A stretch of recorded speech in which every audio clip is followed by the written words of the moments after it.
I love a good tax hack. And November is not just the month for Thanksgiving, it's the month for property taxes here in Florida. Welcome to the Orlando Real Estate Lifestyle, where we explore the intersection of Orlando real estate and your best life. I'm Phil Kruse, here to help you make the most out of your journey right here in the City Beautiful.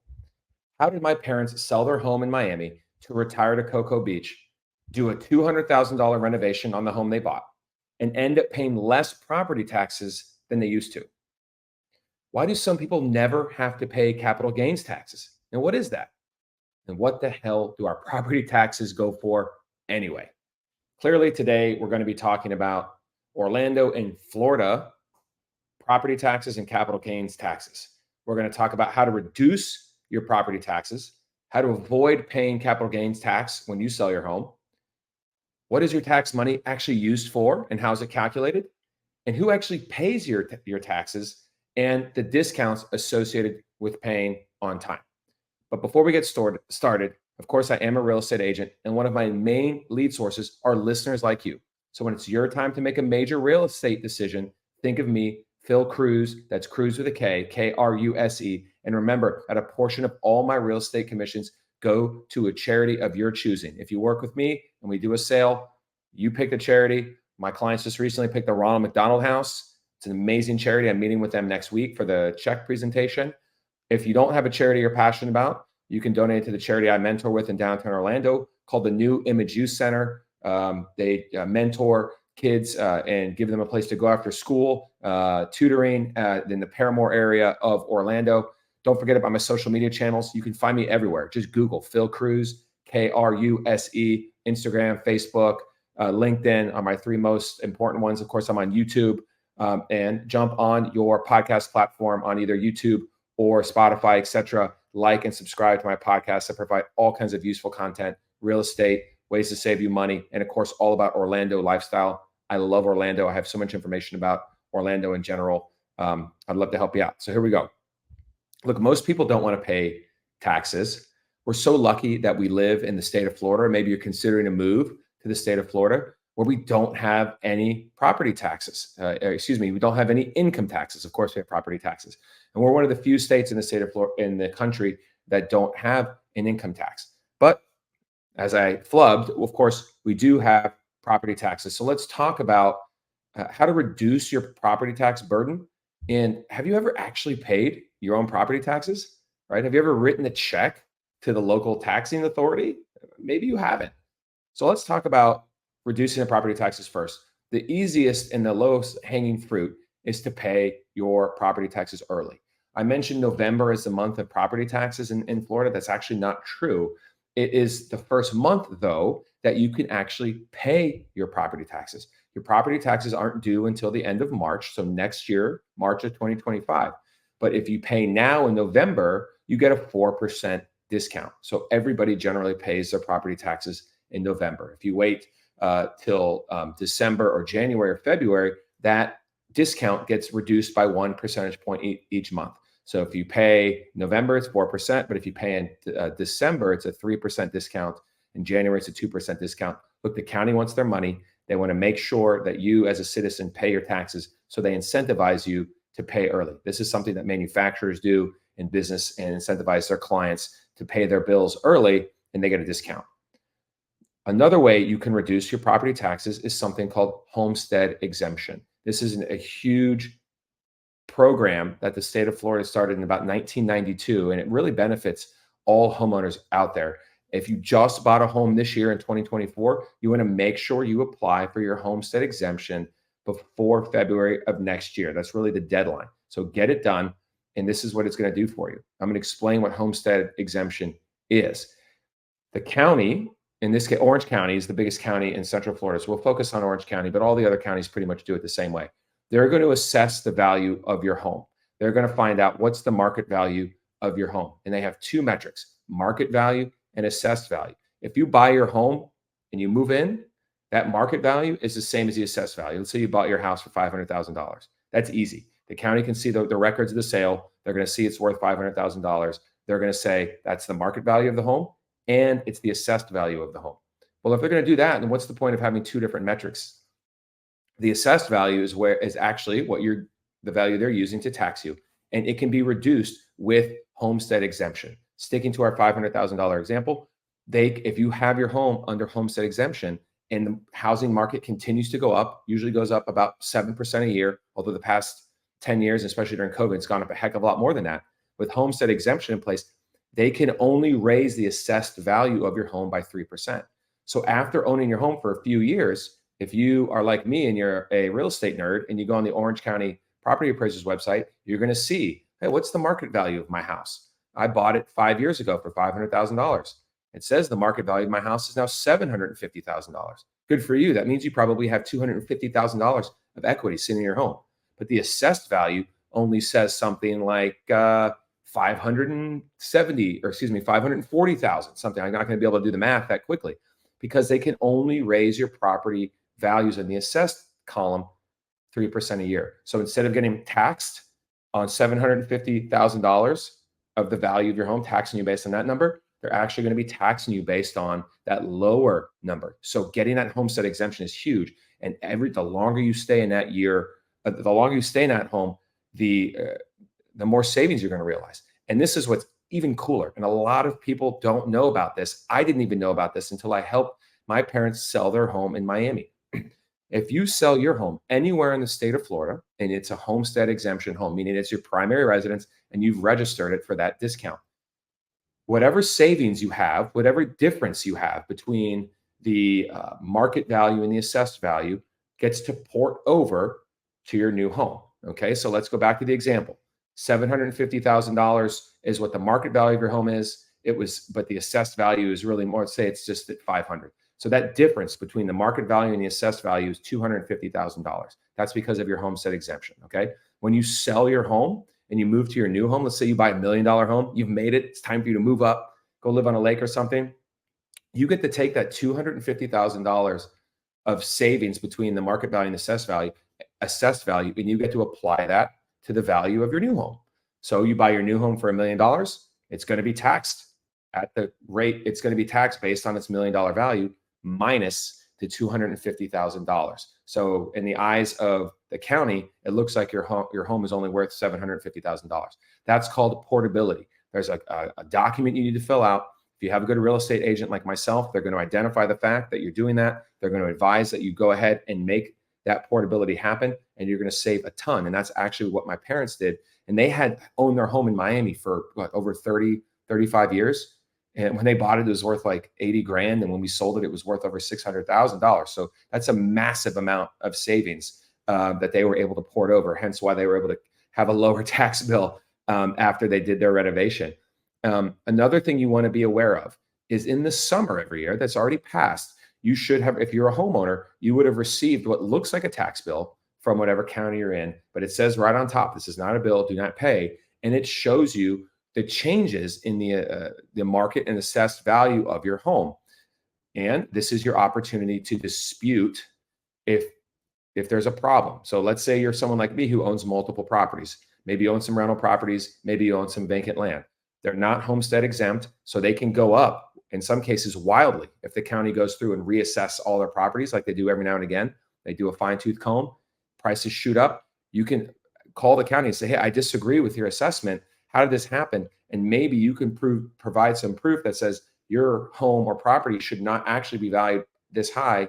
Therefore, and then you might win and it goes down. One thing I did is I bought a property for my property development business, had a distressed home on it. I knocked it down. We decided to try and sell the land. So we held it for a while. When I got the tax bill, it was still based on the fact that there was a house on the property.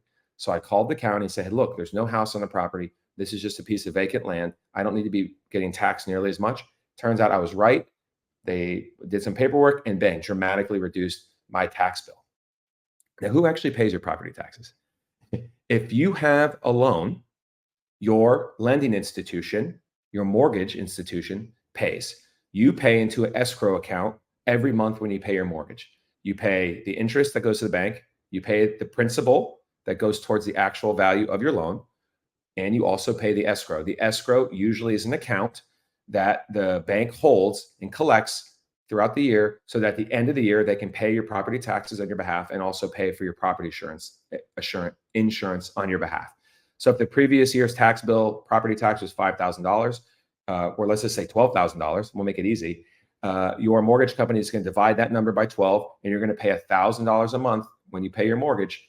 That money is going to go into an escrow account. It just sits there in a bank account. And at the end of the year, well, I know in November, so we're essentially at the end of the year, your lending institution will pay the property tax bill on your behalf. If you bought cash, or maybe you paid off your home over time, you're going to get the tax bill. And guess what? Don't be caught by surprise if it's the first year that you own it cash. You're going to have to pay that directly. You're going to have to write a check or pay online, and it's no longer managed by a lending institution because, of course, you don't have one. And oh, by the way, if the taxes go up dramatically, the lending institution will readjust your escrow the previous year to make up for the deficit. And maybe it was $13,000 instead of $12,000. They had a $1,000 delta. They're going to charge you more to recover that. And sometimes they'll even send you a discount if the economy tanks and property taxes actually go down, which hopefully we'll never see that again. But that is what happened back in 2008. How many firefighter, police, and teacher friends do you have? And how do they get paid? Well, guess what?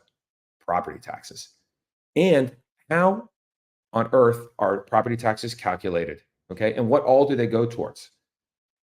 40% of your property taxes goes towards the public school system. Obviously, an extremely important part of our society. Charter schools are now lumped into that, paying for the teachers. New schools, they cost millions and millions of dollars to both build and maintain, tons of staff.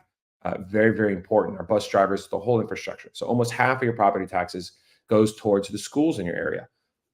In Orange County, about 25% of your property taxes goes towards a general fund for all sorts of different things that Orange County needs. 15% or so goes towards the fire department, and the rest goes towards roads, police, the library system, different water management districts, depending on where you are in the county. If you're interested in exactly what percentage of your taxes goes to what, it's on your bill. And it's also always available on the Orange County Property Appraiser's website, or the Seminole County Property Appraiser's website, or whatever county you're in. That information is on there. And how do they decide how much money they need anyway, right? So the county sets a budget every year. It says to pay for all our teachers, all our police, all our fire, all the road things we have planned, the improvements in downtown. If you live in the city of Orlando, of course, they have their own tax structure outside or in addition to Orange County. And they're going to set a budget. We need so many billions of dollars to accomplish our goals and to run the city. They take that, put it into a mathematical formula, and they determine a millage rate.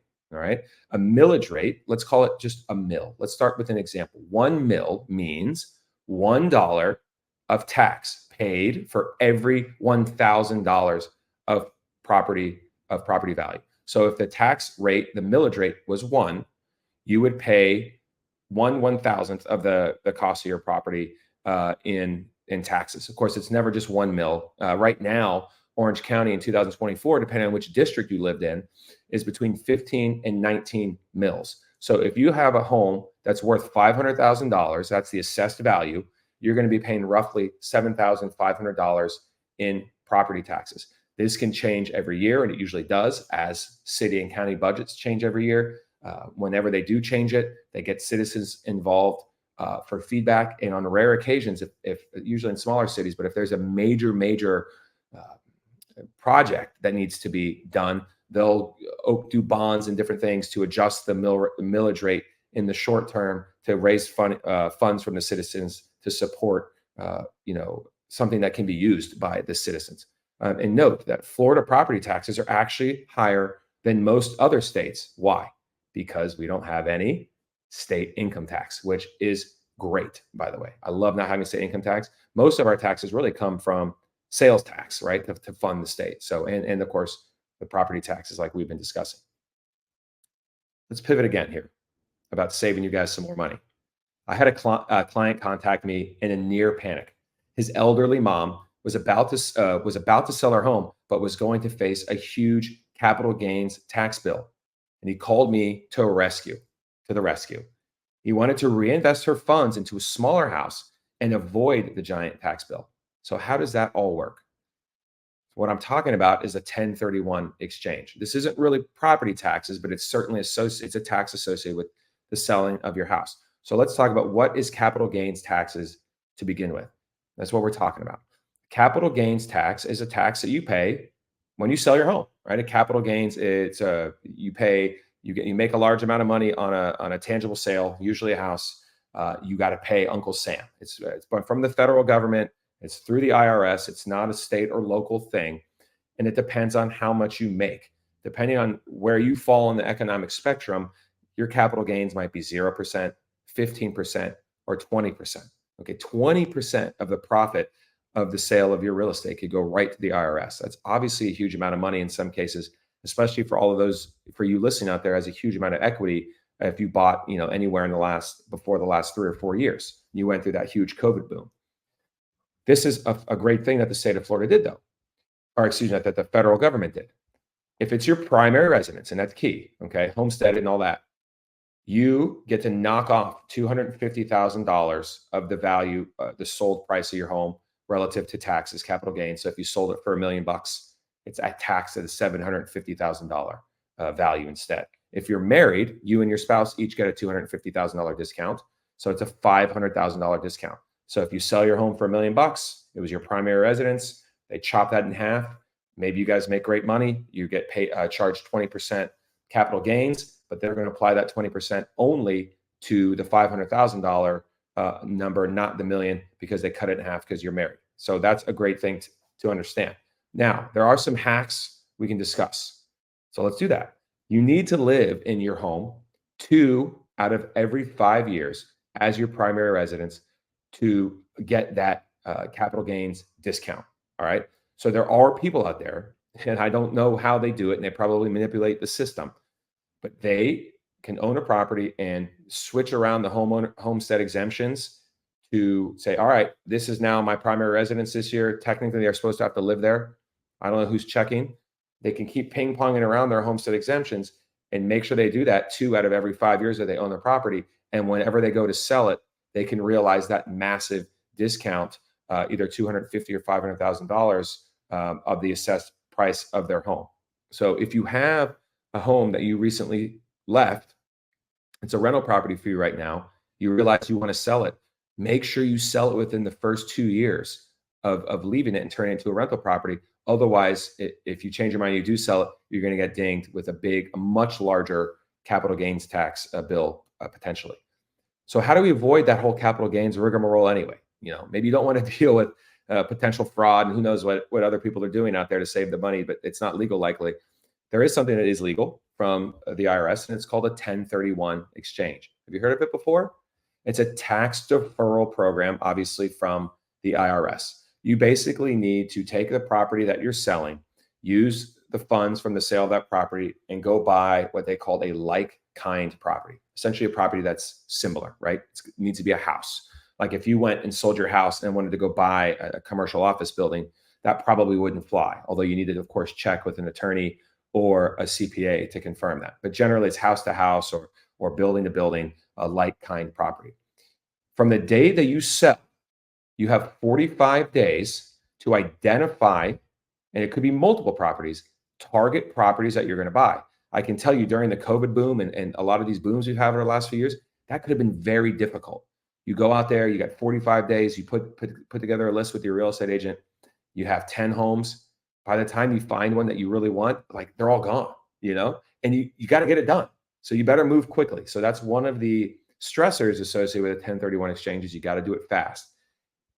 So identify as many properties as you can, because from that point, you have 180 days to close.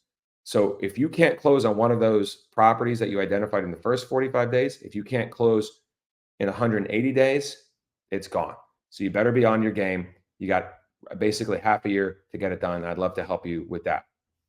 You also need to hire a qualified intermediary, a QI in the industry.